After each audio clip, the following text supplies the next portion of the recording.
Jadhavar group of इन्स्टिट्यूटतर्फे आयोजित 7व्या युवा संसदेचे उद्घाटन नरे येथील संस्थेच्या सभागृहात झाले। यावेळी संस्थेचे अध्यक्ष प्राचार्य डॉक्टर सुधाकर जाधवर, उपाध्यक्ष व युवा संसदेचे अध्यक्ष ॲडव्होकेट शार्दूल जाधवर उपस्थित होते। खासदार संजय जाधव आणि ओमराजे निंबाळकर यांना आदर्श खासदार पुरस्कार, माजी नगरसेवक साईनाथ बाबर यांना आदर्श नगरसेवक पुरस्कार, सरपंच दिलीप घोलप यांना आदर्श सरपंच पुरस्कार, तर उद्योजक सनी निमण यांना आदर्श युवक पुरस्काराने यावेळी सन्मानित करण्यात आले। पुणेरी पगडी, शाल, मानपत्र व सन्मानचिन्ह असे या पुरस्काराचे स्वरूप होते। या संस्थेच्या उडान या वार्षिक अंकाचे प्रकाशन मान्यवरांच्या हस्ते करण्यात आले। सध्याच्या राजकारणामध्ये निष्ठा आणि विचारांना अर्थ राहिलेला नाही।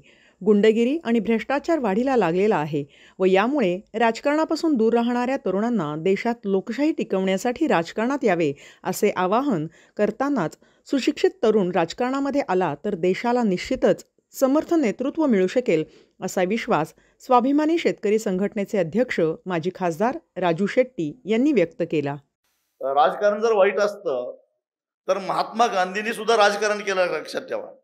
कारण अगदी पारतंत्र्याच्या काळामध्ये सुद्धा ज्या काही 1935च्या कायद्यानुसार निवडणुका झाल्या त्या महात्मा गांधीजींच्या संमतीनंच झाल्या आणि त्याच्यामध्ये स्वातंत्र्य चळवळीतले अनेक लोक निवडणुकीमध्ये उतरलेले होते।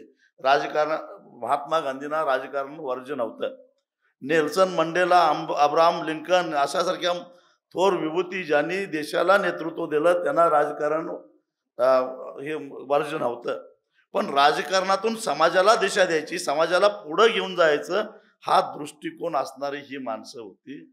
आणि त्याच्या ऐवजी आज या घसरलेल्या राजकारणाचा स्तर असताना तशा परिस्थितीमध्ये आपण युवकांनी याचं शुद्धीकरण करायला पाहिजे। हा आत्मविश्वास घेऊन या राजकारणामध्ये आला पाहिजे। पहिल्यांदा आपण आपल्या मनाशी निश्चित केलं पाहिजे की या राजकारणामध्ये येऊन मला काय मिळवायचं आहे, मला करिअर करायचं आहे। म्हणजे नेमकं काय करिअर करायचं आहे? सत्ता मिळवायची आहे, पैसा मिळवायचा आहे, काय मिळवायचं आहे? काय या निर्णय प्रक्रियेमध्ये जाऊन मला अशा प्रकारचे निर्णयामध्ये सहभागी व्हायचं आहे की जेणेकरून तळागाळातल्या शेवटच्या टोकावर असणाऱ्या माणसाला न्याय मिळवून दिल्याचं समाधान होईल अशा व्यवस्थेमध्ये मला जायचं आहे। हे पहिल्यांदा आपण ठरवलं पाहिजे। आपल्या मनातला गोंधळ बाजूला केला पाहिजे की आपण या गोष्टीसाठी मला तिथं जायचं आहे का पैसा सत्ता संपत्ती आणि त्याच्याबरोबर येणाऱ्या सगळ्या गोष्टी याचा उपभोग घेण्यासाठी तिथं जायचं आहे। हा जर गोंधळ आपण आधी आपल्या मनातून काढून टाकला आणि आपलं एकदा निश्चित ध्येय निश्चित केलं तर मग मात्र ही राजकारणातली बजबजपुरी स्वच्छ करायला काही फार वेळ लागणार नाही। अण्णा हजारेंचे माझे अनेक वेळा संबंध आले, अनेक त्यांच्या चळवळीमध्ये मी त्यांना मदत करण्याचा प्रयत्न केला, काही चळवळीमध्ये भाग घेतला। ते नेहमी अभिमानानं सांगायचे की मी एवढ्या विकेट घेतल्या, तेवढ्या विकेट घेतल्या।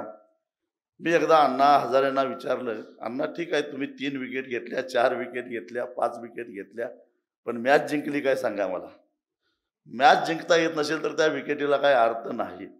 आणि मॅच जिंकायची असेल म्हणजेच संपूर्ण व्यवस्था बदलावी लागेल। व्यवस्था बदलायची असेल तर त्या व्यवस्थेमध्ये जे आज व्यवस्था प्रदूषित होण्यासाठी जे कारणीभूत त्यांना खड्यासारखं बाजूला काढावं लागेल आणि त्यांना बाजूला काढायचं असेल तर तेवढीच माणसं, सक्षम माणसं त्या ठिकाणी पेरावे लागतील आणि ती पेरायची असतील तर अशी युवकांतून तयार करावी लागतील। त्या प्रक्रियेमध्ये आपण किती सहभागी होणार आहोत हा खरा प्रश्न आहे। आजच्या पिढीला राजकारण म्हणलं तर नको वाटतं।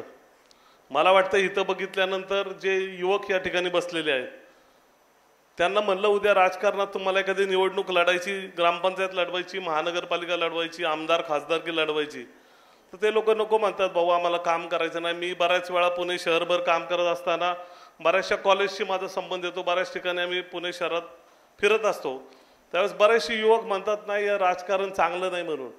चांगलं का नाही आहे तर हे पण विचार आपण खरं तर युवकांनी केला पाहिजे।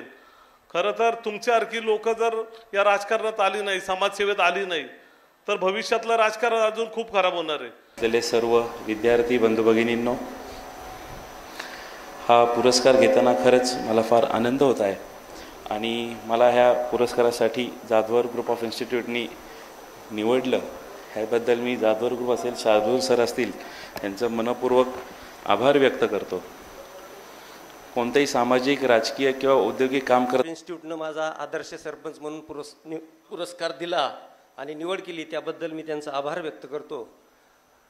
तसं विचार केला तर सरचं आणि माझं शिक्षण एका संस्थेत झालं असावं. सर गणेश विद्यालय तिरखेडामधून आपण आणि औरंगजेबाला महाराष्ट्रातच राहावं लागलं, जिंकण्यासाठी आलेल्या इथंच मरावं लागलं, पण मराठेशाहीचा अस्त झाला नाही.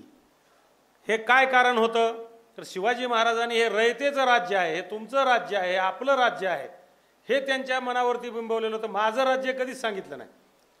हे राज्य व्हावं ही सुद्धा स्त्रीची इच्छा आहे आणि हे रयतेचं राज्य आहे, त्यामुळे प्रत्येकाला हे माझं राज्य वाटायचं. तसं युवकांना हे बिंबवण्यासाठी या युवा संसदेचं आयोजन केलं आहे की हे माझा भारत देश आहे. नहीं नहीं जागीर किसी की, ये आसाम हमारा है, जहाँ से हमने भारत बचाया, वो कश्मीर हमारा है, जिसके लिए शहीद हुए भगत सिंह, वो भारत हमारा है, वो भारत हमारा है. सर्जनशील न्यूजला लाईक करा, शेअर करा आणि सबस्क्राईब करायला विसरू नका. व्हिडिओ फेसबुकवर पाहत असाल तर आमच्या फेसबुक पेजला नक्की लाईक करा.